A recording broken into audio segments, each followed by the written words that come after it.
Bismillah, walhamdulillah, wassalatu wassalamu ala rasulillah, wa ala alihi wa sahbihi wa man walah. Allahumma akhrijna min dhulumati al-wahm wa akrimna bi nuri al-fahm waftah alayna bi ma'rifati al-ilm wa sahil akhlaqana bil hilm waj'alna mimman yastami'una al-qawla fayattabi'una ahsanah. Amma ba'd. Assalamu alaykum wa rahmatullahi wa barakatuh. Bienvenue dans cette série consacrée à la présentation de l'islam. Et nous avons commencé par une introduction qui démontre que la religion, d'une manière générale, et particulièrement bien sûr l'islam, c'est un besoin indispensable et essentiel pour l'être humain. Et nous avons vu les différents points qui font en sorte que, effectivement, la religion est un besoin pour l'être humain.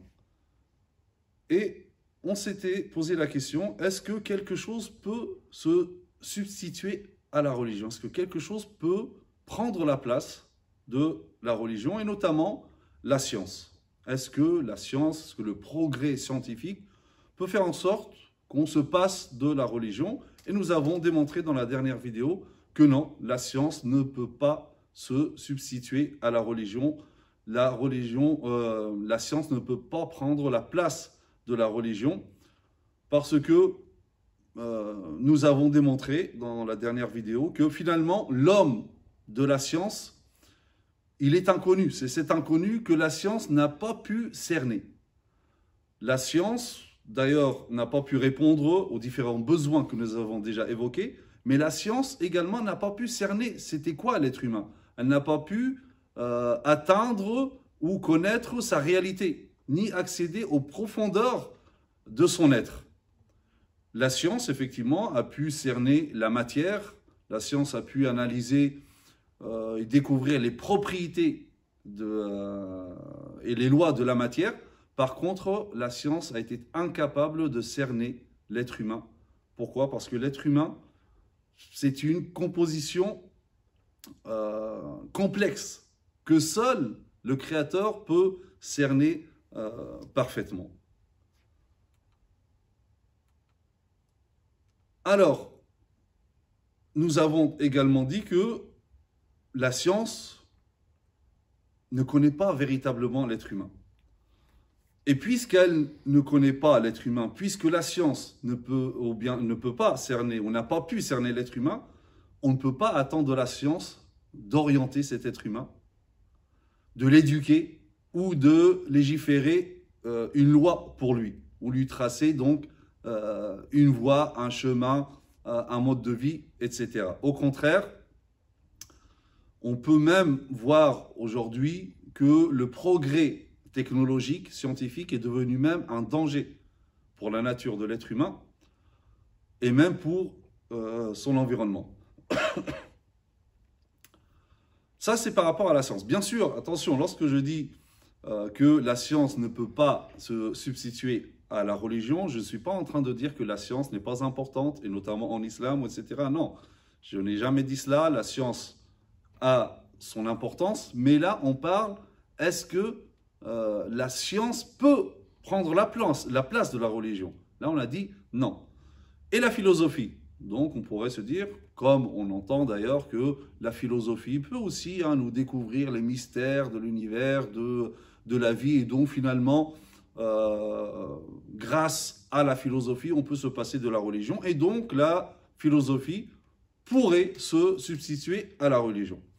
Alors, on va voir ensemble que finalement, l'homme de la philosophie n'est pas meilleur que l'homme de la science. Bien que l'homme, l'être humain, soit effectivement au centre de la préoccupation de la philosophie depuis Socrate. Donc, Socrate qui a orienté la raison humaine à se connaître soi-même. Le slogan, c'est « Connais-toi toi-même ». Mais malgré cela, malgré le fait que l'être humain soit au centre de la philosophie, mais la philosophie n'a pas été capable de présenter une vision unique, claire de l'être humain. Qu'est-ce que l'être humain? Qu'est-ce que l'homme? Est-ce que c'est une âme ou une matière? Est-ce que c'est un corps profane ou une âme éternelle? Est-ce que l'être humain, c'est une raison ou une passion, un ange ou un démon? L'être humain est-il par nature bon ou mauvais? Est-il un homme comme on le voit ou peut-être autre chose, un loup masqué? Est-ce que par nature il est égoïste ou altruiste? Est-ce que c'est un sujet individuel, il est plutôt individualiste ou un être social? Est-ce qu'il est immuable ou changeant? Est-ce que l'être humain reste être humain ou est-ce que l'être humain peut perdre cette qualité? L'éducation, est-ce qu'elle a un effet sur lui ou pas? Est-ce qu'il est libre de ses choix ou est-ce qu'il est contraint? Autant de questions auxquelles la philosophie n'apporte pas de réponse claire et nette.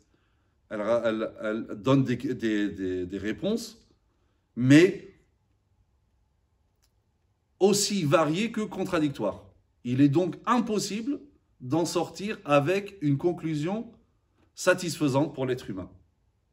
Or, l'être humain, il a besoin de réponses claires par rapport à toutes ces questions. Et d'ailleurs, c'est pour ça que Dr Abdel Halim Mahmoud, qui était le cheikh de l'Azhar en Égypte, qui était également professeur de philosophie, il dit « La philosophie n'a pas d'avis.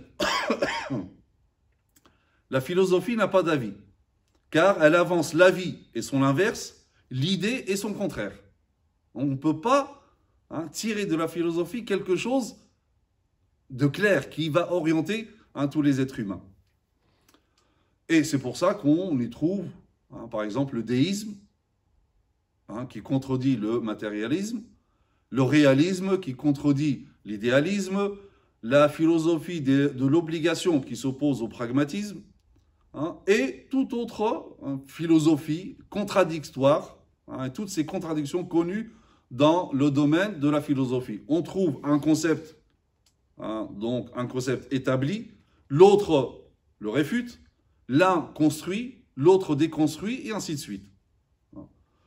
Donc, par conséquent, la philosophie est incapable de guider à elle seule. Là encore, comme ce que j'ai dit pour la science, c'est vrai aussi pour la philosophie, je ne suis pas en train de dire que la philosophie est contraire à la religion, loin de là. Je n'ai jamais dit cela. On parle ici de substitution. Comme on a dit pour la science, est-ce que la science peut remplacer la religion à elle-même, c'est-à-dire de telle sorte où on n'a plus besoin de religion. Là aussi, c'est pareil par rapport à la philosophie, c'est pareil. On n'est pas en train de dénigrer la philosophie ou diminuer de son importance. Non, on est en train de se poser la question, est-ce que la philosophie seule peut suffire à l'être humain et peut se substituer à la religion? Donc là, on dit non, elle est incapable, la philosophie est incapable à elle-même d'orienter l'être humain, de répondre à ses besoins, à tous ces besoins que nous avons vus dans des vidéos précédentes. La philosophie à elle seule est incapable de lui tracer une voie, un mode de vie qui lui procure la joie, le bonheur, la sérénité et la quiétude. Une voie sur laquelle il va établir sa vie.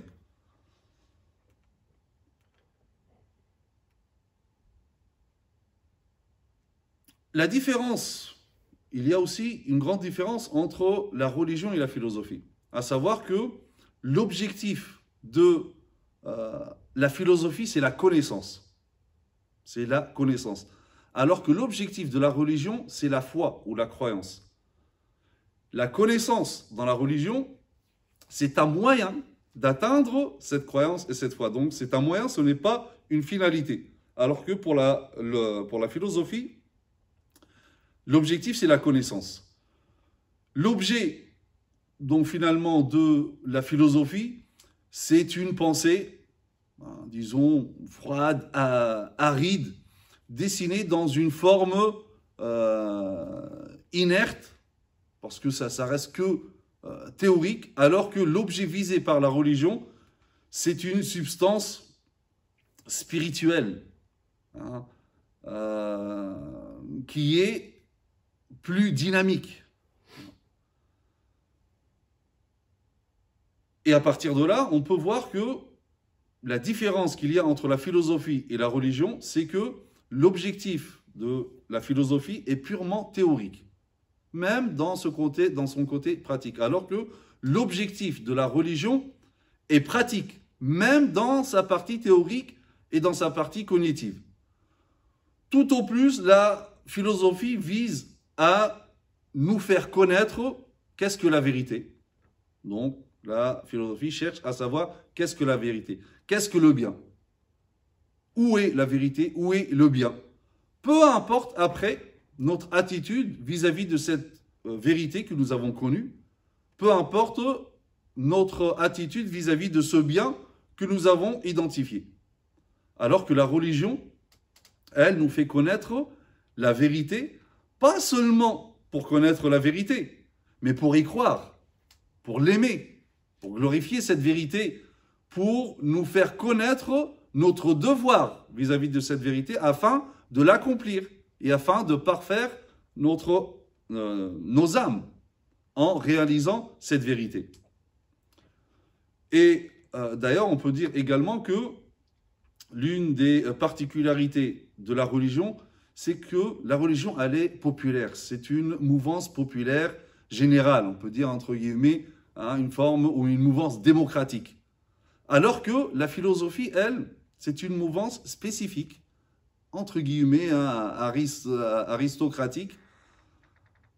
Or, la religion, par nature, tend à se répandre, à se diffuser parmi les gens. Alors que la philosophie, elle, tend à l'isolement. Le prêcheur de religion, lui, vit parmi les masses. Et il diffuse son message. Et il appelle les gens à partager, à adhérer à son message. Alors que le philosophe, lui, il est isolé dans sa citadelle. Et si on voit un philosophe qui appelle à son idée et appelle les gens à y adhérer, en réalité, il a changé de statut. Là, il n'est plus philosophe, il est prêcheur. Et son idée n'est plus de la philosophie, mais c'est devenu une croyance. De l'autre côté, si le croyant, le religieux, ne se préoccupe que de lui-même, là, lui, il a perdu, ou bien la flamme de la foi qui est en lui s'est éteinte. Donc, comme on vient de le dire, la philosophie ne peut pas se substituer à la religion. La religion reste un besoin indispensable pour tous les points que nous avons abordés et la philosophie, en aucun cas, elle ne peut prendre la place de la religion. Reste que nous entendons souvent une parole qui revient pour un petit peu dénigrer les religions d'une manière générale, savoir cette parole qui dit la religion est l'opium du peuple. Parole très connue. Alors, est-ce que c'est vrai? Est-ce que la religion est l'opium du peuple? Et qu'est-ce que ça veut dire? Et est-ce que c'est vrai? Donc, on verra cela, Inch'Allah Ta'ala, dans la vidéo prochaine. أقول قولي هذا واستغفر الله لي ولكم وسبحانك اللهم بحمدك نشهد أن لا إله إلا أنت نستغفرك ونتوب إليك وصلي اللهم على سيدنا محمد وعلى آله وصحبه وسلم تسليما والسلام عليكم ورحمة الله وبركاته. مولاي صل وسلم دائما أبدا على حبيبك خير الخلق كلهم.